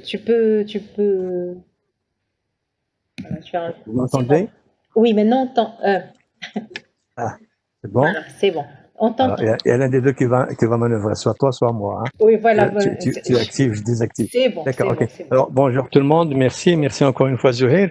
Alors, moi, je viens juste vers la fin de ton intervention. À propos de cette théorie du tout, cette unification, je suis très mal placé pour en parler. Hein. Alors, il faut que ça soit clair et net, je comprends rien ce genre de choses, mais j'essaie justement. Alors, est-ce qu'on peut pas voir, parce que cette théorie du tout, elle a dû normalement exister entre l'univers de Planck et l'apparition de la lumière. Je crois qu'à ce moment-là, il devait y avoir une seule force, ou du moins une seule mise en équation des forces qui régissent tout. Je n'en sais rien. Qu'est-ce que tu en penses? Merci. Oui, tout à fait. C'est peut-être j'ai oublié de le dire. Je l'ai évoqué au début en parlant de la structuration de l'univers à 250 millions d'années après le Big Bang. Et en fait, lorsqu'on est maintenant capable de remonter bien plus loin, à 10 puissance moins 43 secondes du Big Bang, on arrive à pratiquement tout expliquer, et par la mécanique quantique, et par la relativité générale. Enfin, quand je dis « et », plutôt « ou ». Mais lorsqu'on va au-delà de cette limite, les choses se corsent jusqu'à présent pour la théorie. On n'a pas encore inventé une théorie qui se tient réellement, complètement, et qui arrive à expliquer l'extraordinaire énergie qui existait au départ, donc, au départ du Big Bang, dans un univers de rayon zéro, en gros. Et donc, cette singularité, plus on s'approche, moins bien on peut l'expliquer par toutes les théories qui existent. Donc, on essaye, on fait des expériences, on essaie de développer la théorie aussi, on construit des modèles. Comme je l'ai dit, la superstring theory ou les hypercordes sont maintenant les plus à même d'expliquer, entre guillemets, quelque chose qui soutient plus ou moins, qui intègre la mécanique quantique et la relativité générale pour dire que en fait, c'est la même chose, qu'il existe une seule théorie dotée d'une seule force. Et qui, après, elle n'a rien fait. C'est l'homme qui, en essayant de bâtir des théories, a, comme j'ai dit, cloisonné en fonction des problèmes qui se posent et de la rapidité de trouver des solutions aux problèmes. Donc, on n'est pas obligé de trouver la solution globale quand la mécanique classique est suffisante pour que je puisse aller sur la Lune. Et ben, j'utilise la mécanique classique et je vais sur la Lune. Pas besoin de la relativité générale. Et donc, voilà, vous voyez un peu le... Voilà, donc je ne sais pas si j'ai répondu à la question. Oui, vous avez très bien, c'est très bien. Merci beaucoup. Mais je crois qu'il y a aussi le problème des mathématiciens qui, quelquefois, quelques théories qu'il faudrait développer pour permettre aux physiciens de développer leurs idées, je crois. Tout à fait, bien sûr. Tout à fait. La relativité générale, c'est essentiellement des mathématiques. C'est de la physique pour démontrer des équations mathématiques, mais toute la théorie est bâtie, et d'ailleurs, c'est plus les mathématiciens les puristes qui ont fait avancer la théorie de la relativité générale bien plus que Einstein. C'est les mathématiciens qui sont venus après, qui ont développé les différentes formulations, les différentes métriques qui ont été mises en place pour expliquer, pour trouver la solution en fait aux équations. Merci beaucoup. De rien. Merci Zouhair. Y a-t-il d'autres questions? Alors, vous pouvez simplement activer votre micro si vous voulez poser une question ou faire une intervention.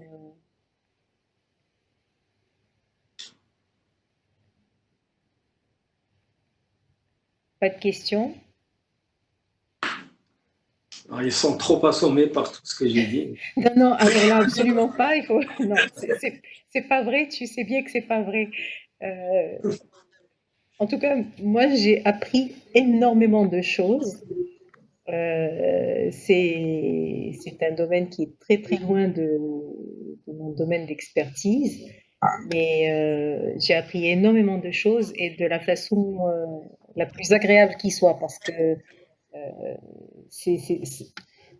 je dis toujours que le plus compliqué, c'est de simplifier le savoir et la connaissance. Mais on a eu affaire à un monsieur du métier. Il a su faire vraiment passer tout son amour pour ce genre de choses. Bravo et merci. J'ai appris énormément. Hein. Je le dis en vérité. Donc, Asna? oui, Philippe, tu m'entends? Oui, on t'entend. Tu peux intervenir. C'est bon, tout le monde t'entend. Une question qui est un petit peu, en quelque sorte, un peu philosophique. Est-ce qu'on peut dire qu'on a l'impression qu'il nous manque presque plus rien pour faire le lien avec cette supersymétrie? Est-ce qu'on peut dire ça? Mais est-ce qu'on ne pourrait pas dire qu'au moment de Newton, avec la gravité, on ne s'est pas fait la même réflexion qu'au moment de Einstein, on ne s'est pas fait la même réflexion, et qu'au moment de Stephen Hawking, qui marie les deux, on ne s'est pas fait aussi la même réflexion. Et la question derrière la question, c'est est-ce qu'on ne va pas s'apercevoir, est-ce qu'on risque de s'apercevoir qu'il y a encore toute une distance à parcourir, comme il pouvait y en avoir une au moment où Newton a eu l'impression de trouver. Oui, oui, tout à fait. J'ai bien dit avec une illustration, quand Newton s'est posé la question entre la pomme et la lune, c'était la même réflexion. C'est de dire ce qui régit l'univers est forcément une seule et même théorie physique générale, physico-mathématique. Et donc, on n'en est pas loin, je ne sais pas, oui ou non. On n'en est pas loin du point de vue du concept. Il y a un foisonnement maintenant de recherches, d'écrits, de publications concernant ces. Encore pas une théorie, si vous voulez, équivalente à la théorie, entre guillemets, inventée par Einstein pour la relativité générale ou la théorie de la mécanique quantique. Il n'y a pas encore une théorie qui se tient assez bien. Et c'est pour cela, d'ailleurs, si on fait des accélérateurs de particules qui coûtent énormément, si on construit des télescopes énormes pour aller voir, scruter les fins fonds de l'univers et aller chercher le plus proche de ce qui s'est passé au moment du Big Bang, c'est parce que justement, on n'a pas encore réellement une solution. Mais oui, on n'est pas loin. À l'échelle astronomique, on n'en est certainement pas loin. À l'échelle humaine, on peut se poser la question. Il y a encore beaucoup à faire. Vous savez qu'il y a longtemps, par exemple, parmi les choses, parmi les mystères, il y avait le boson de Higgs qu'on a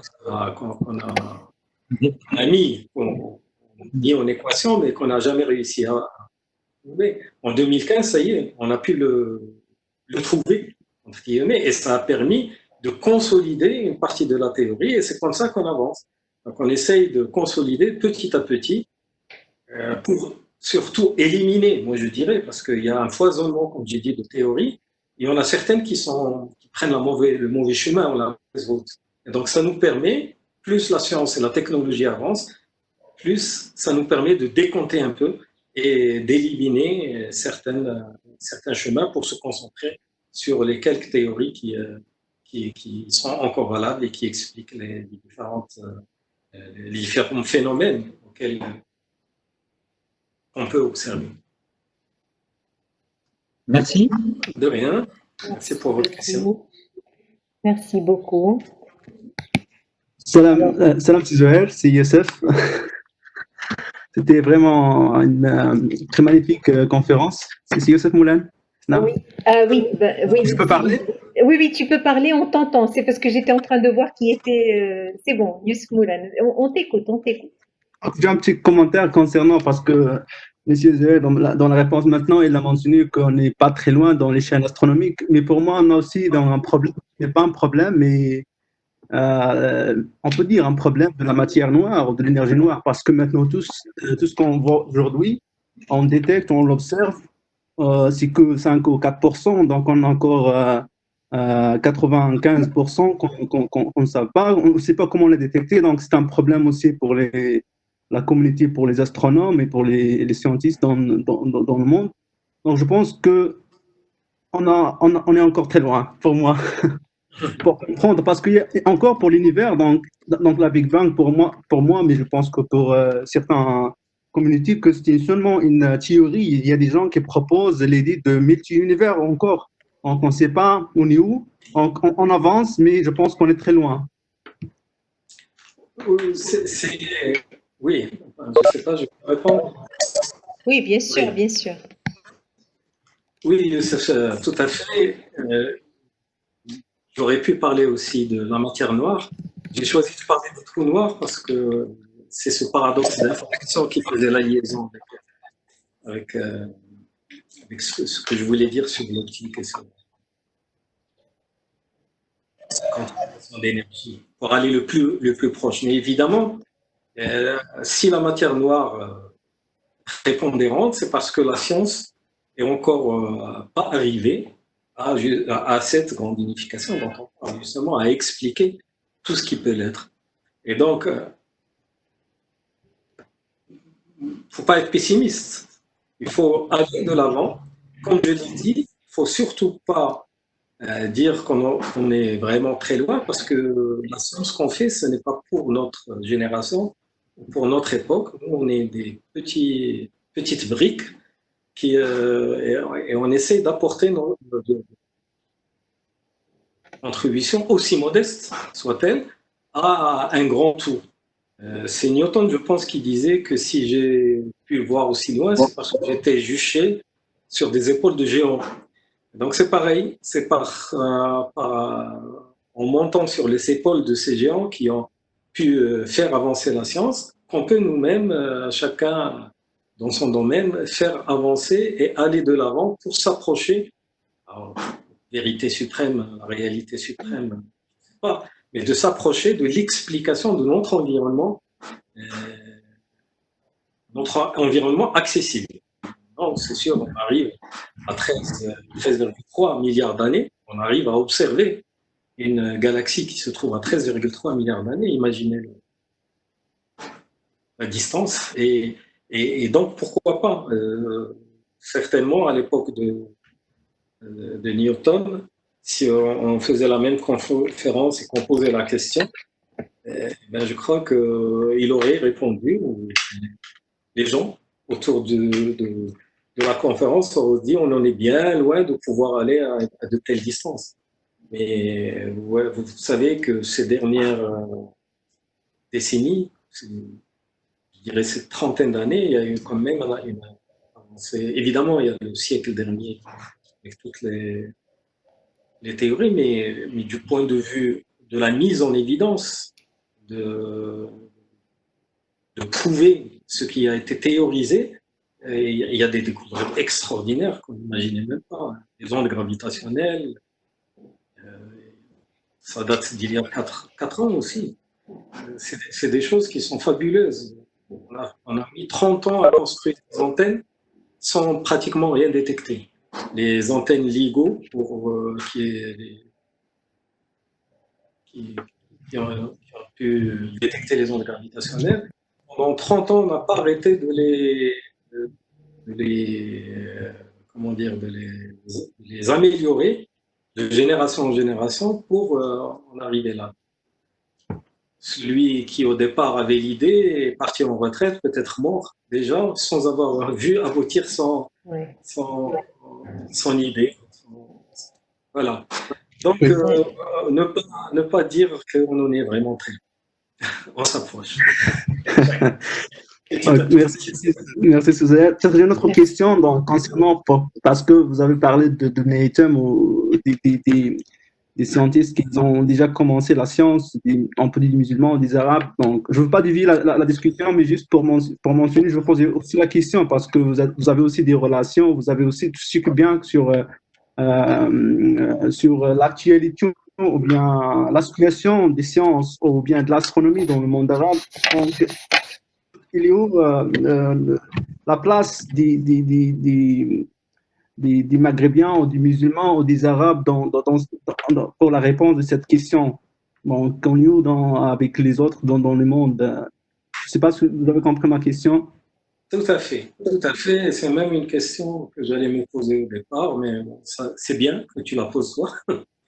Et j'ai déjà posé, vous savez, même cette conférence, on en a l'idée est venue aussi à la suite de la conférence qu'avait donnée Inès Safi. Et c'est toujours la question récurrente. Qu'est-ce qui s'est passé pour que, entre guillemets, il y ait eu cette régression dans cette partie du monde? Très, très difficile de répondre.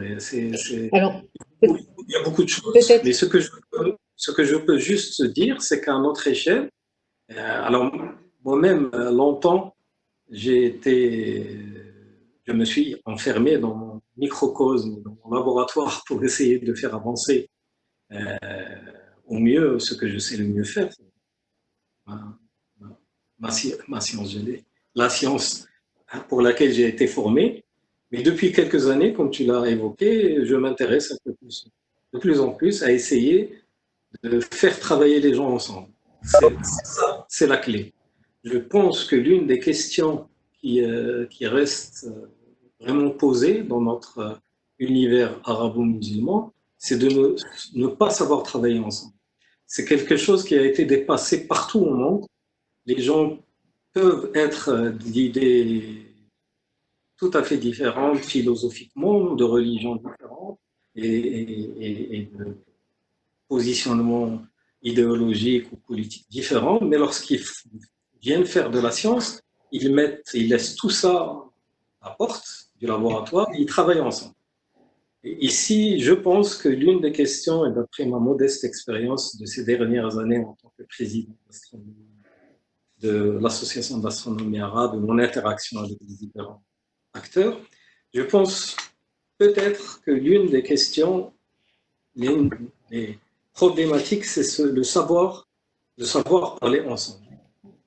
Et c'est ce qui est, il n'y a pas de miracle lorsque un chercheur issu du monde arabo-musulman va dans un environnement qui respecte ce principe de coopérer scientifiquement ensemble, eh bien, ils excellent et ils sont très bien, ils sont au même niveau, voire même ils dépassent les niveaux des autochtones, j'allais dire, des gens du pays où ils vont. Et donc, voilà, l'intelligence est répartie d'une façon tout à fait équitable entre les genres. Ce n'est que les conditions. Et la clé, pour moi, pour vous, la génération à venir, c'est de pousser vers le travail de façon, faisant abstraction de toutes les autres questions. Merci beaucoup, Zoher. Merci, Youssef, pour la question. En fait, je t'invite à regarder, parce que je pense que tu ne t'étais pas joint à nous pour la conférence du docteur Inès Safi, mais elle est sur la chaîne YouTube, donc tu peux la regarder. Et vraiment, ça répondra partiellement, non pas, ça ne répondra pas à ta question, mais ça te donnera une idée sur l'histoire des sciences en fait, l'histoire arabo-musulmane des sciences, mais on a avec nous Inès, que j'aimerais bien inviter à intervenir. Donc, elle me demande si elle peut mettre le son pour réagir, mais bien sûr, non seulement tu peux le mettre, mais on serait frustré si tu ne le mets pas et on serait frustré si tu n'interviens pas. Voilà. Bon, bonjour à tous. Merci beaucoup. Bonjour à tous et peut-être que certains étaient présents lors de la dernière conférence. Je vous salue tous. Merci beaucoup Zohaïl pour la conférence. Je suis très contente qu'il y ait un exposé détaillé sur Ibn al-Haytham puisque je l'avais abordé trop sommairement et qui mérite toute sa place, ce géant. Et j'hésite pas d'ailleurs dans mes exposés quand je parle de la physique quantique justement à bien lui attribuer l'émergence, et là aussi toujours avec beaucoup de précautions quand on parle du premier, mais en tout cas de cette nature corpusculaire de la lumière, qui revient sur le tapis avec Planck et Einstein pour la naissance de la physique quantique, et qui montre aussi, et je trouve que c'est ça aussi qui est intéressant, c'est qu'il n'y a pas une évolution linéaire de la science. Il y a parfois des allers-retours dans l'histoire. Et je pense que c'est ce que je disais d'ailleurs, je crois que Thomas Kuhn aurait été bien inspiré d'aller chercher aussi de ce côté-là. Il a loupé une phase très importante dans le développement scientifique. Je voudrais donc revenir rapidement sur ce que tu viens de dire, Zohaïl, par rapport à parler ensemble. J'ai tendance à ne pas éviter. Peut-être, je suis d'accord que évidemment la situation ici, par exemple en France ou ailleurs, ou encore dans d'autres pays anglo-saxons aussi, est meilleure que dans nos pays. Mais je voudrais juste qu'on n'idéalise pas beaucoup la façon dont les scientifiques, disons les chercheurs dans notre milieu interagissent, collaborent. Parce que nous avons quand même quelque chose qui mine la recherche, c'est la compétition. Et c'est pas toujours facile d'avoir, je crois qu'il pour des personnes qui sont au Maroc, je pense pas qu'on puisse leur donner l'idée que tout se passe parfaitement bien, que ces chercheurs sont honnêtes, qui sont pas dans l'optimisation, dans la recherche de l'optimisation de l'intérêt personnel, malheureusement qui peut parfois primer, surtout quand il y a moins de moyens, ce qui est le cas actuellement, en tout cas avec le CNRS en France. Nous avons moins de moyens et donc il y a plus de compétition, il y a plus de conflits pour essayer de ramasser le peu qui est disponible. Donc, je crois qu'on a aussi énormément d'efforts encore à faire de notre côté.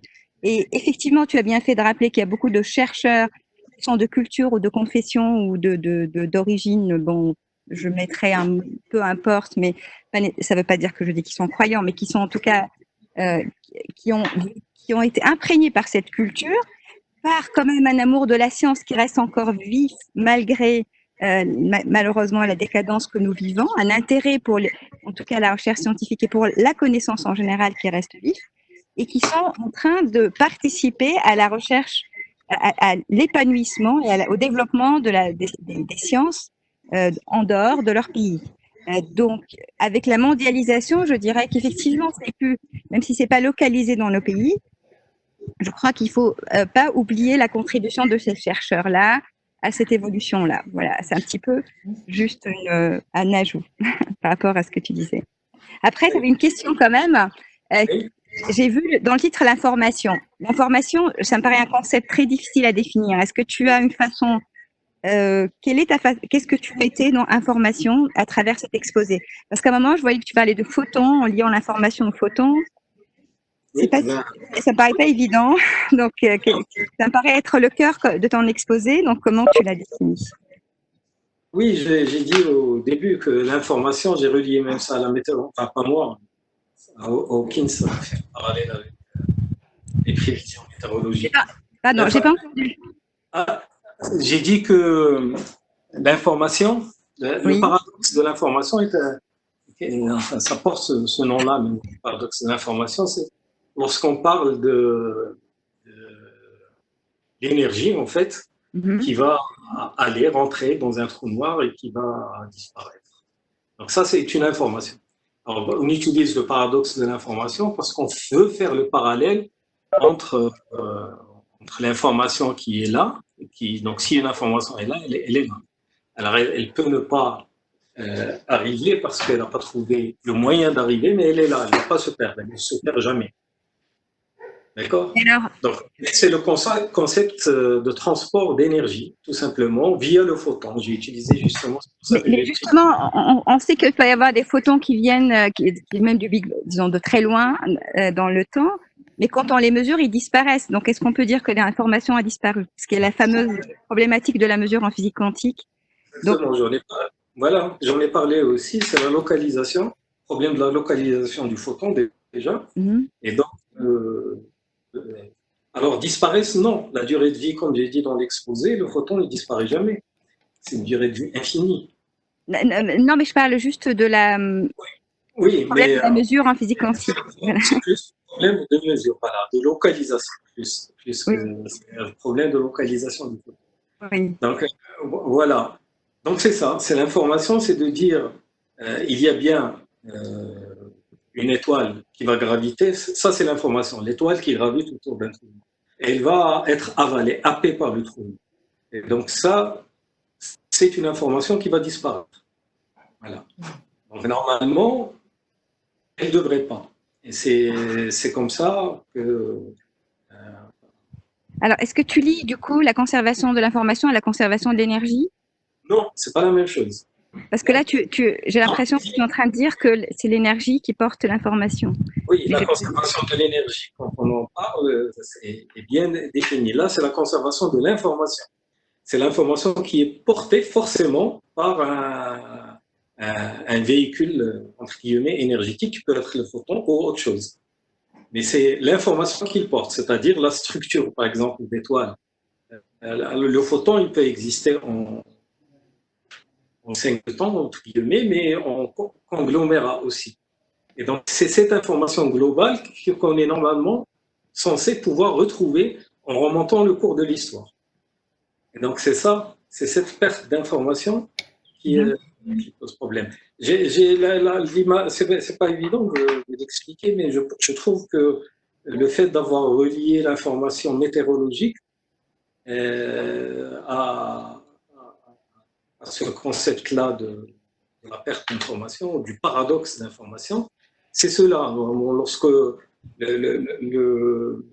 les phénomènes météorologiques sont gouvernés par un état thermodynamique à un moment donné, quelque part dans l'espace, et donc c'est une information qui existe quelque part, Et à notre échelle, pour quelque chose d'aussi accessible, on n'arrive pas encore à prévoir l'information d'une façon tout à fait déterministe. On construit des modèles, etc. Mais pourtant, qu'est-ce que c'est que la météo? C'est une baisse de pression quelque part, une hausse de pression, c'est des vents qui circulent, etc.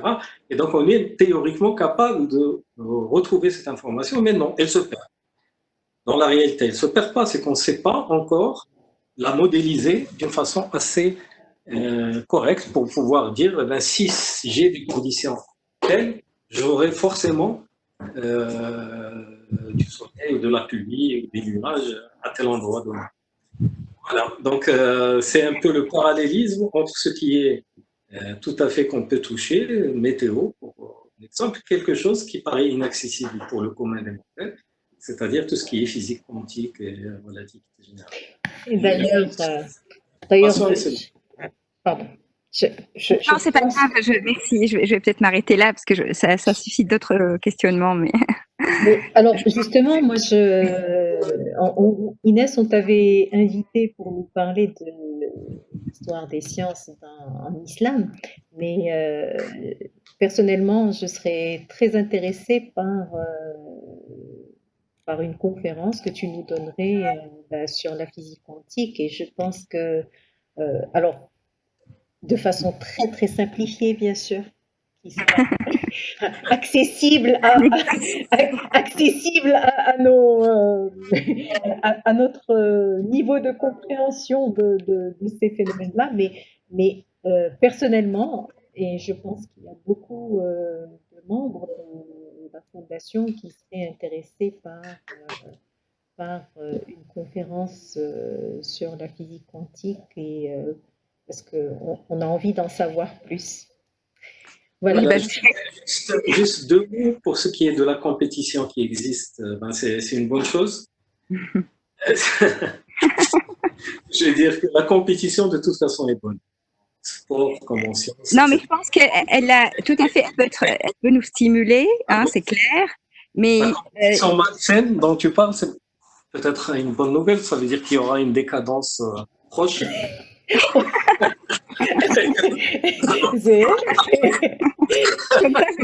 Comme ça, je vais au Maroc. Hein,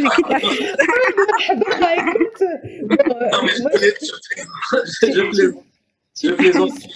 Juste pour dire qu'en fait, quand j'ai dit qu'il y a eu une révolution à un certain moment, et ça c'est connu dans ce qu'on appelle l'Occident, mais pas seulement l'Occident, en Chine maintenant, c'est pas l'Occident.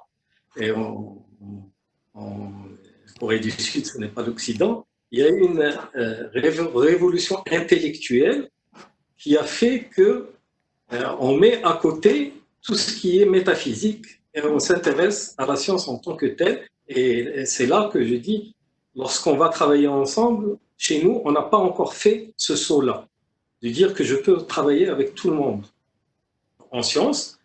C'est une façon de dire, laissons la métaphysique à côté, laissons les croyances de côté, et parce que c'est nuisible au débat général, c'est nuisible au travailler ensemble. Ça, je pense que ce n'est pas la seule raison. C'est tout à fait disserté longtemps sur l'impérialisme, sur la domination, sur les conditions économiques. Ça, mais je pense, moi, j'ai tendance à dire que la solution vient de nous et pas des autres.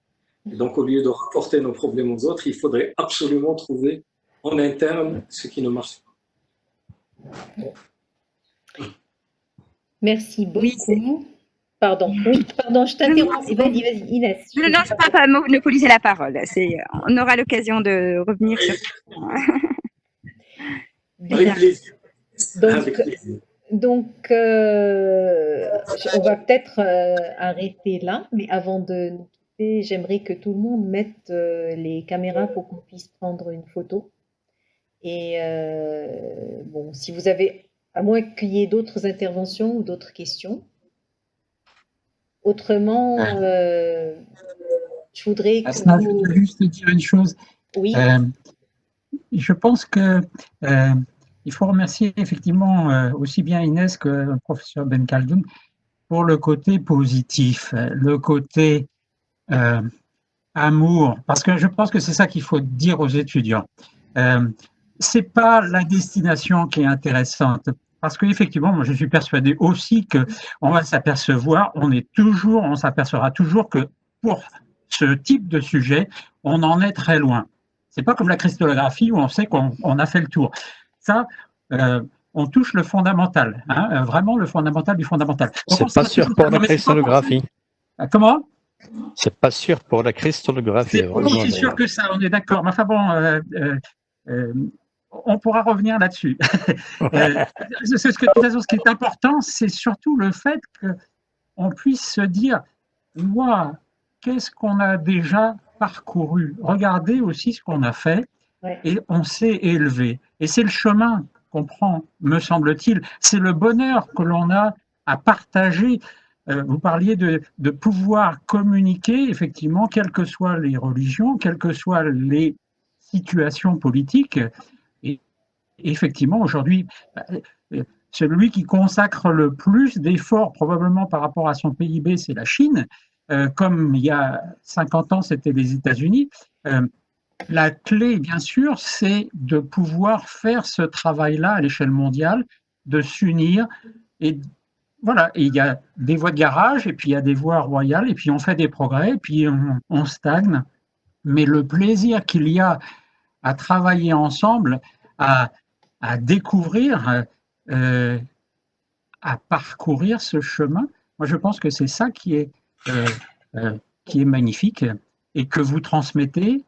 Et je veux féliciter Hasna parce qu'en fait, chacune des conférences, voilà, elle révèle à chaque fois cette, en quelque sorte, cette philosophie. C'est un art de vivre. C'est mon impression. Donc merci, merci à vous tous. Merci beaucoup, Philippe. Ben, on attend ta caméra là. Hein. Ouais.